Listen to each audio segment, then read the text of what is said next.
And I always talk about, when I talk about women going to the top, I always talk about the role that male play in that, because most of the key decision makers, even up to now, are men. And men must understand the role that they play in bringing women up into these leadership positions.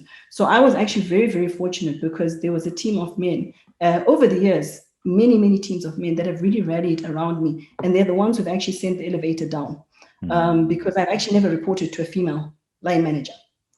So it's the males that have been sending the elevator down for me and bringing me up. So anyway, it was Roy Masamba, Joe Mganda, and Kennedy Mandevani. So they were the three gentlemen who then saw my potential and said, okay, we want to send her to Kenya.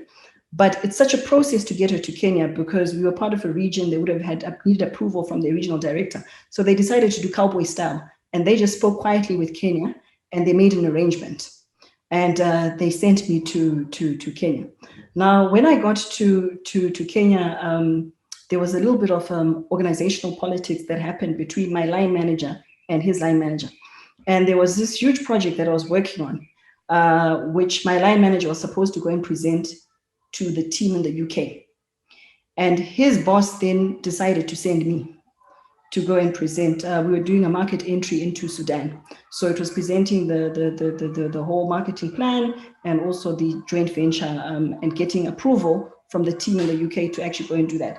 So for me, that was a big one. I was young. I was entry-level management, but I learned a number of things from there. And the first one was that my line manager, his name was Sam Karimi.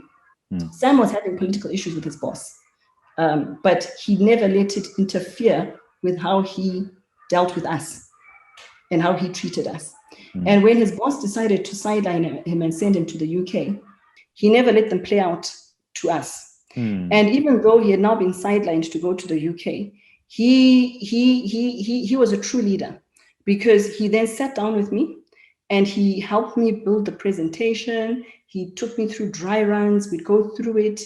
And he wanted me to succeed, despite what was happening to him. Because another leader will say, you know what, I'm going to sabotage this person. Yeah. You know, and he didn't do that. And for me, that was a huge leadership lesson, that you as a leader might be going through things, but you should not take it out on your team members. You should continue to support your team members, and let your team members focus on what they need to focus on. So you absorb the pressure and you let them focus on what they need to actually focus on. So that was an amazing life lesson. So I went to the UK. I presented in the UK.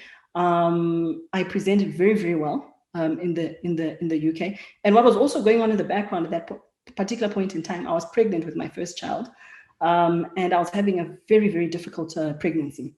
So when I didn't declare this to the company at the time that I was flying to the UK. And the reason why I didn't declare it is that there's always this thing that as a woman, if you say that I'm not well, then they say, look at her.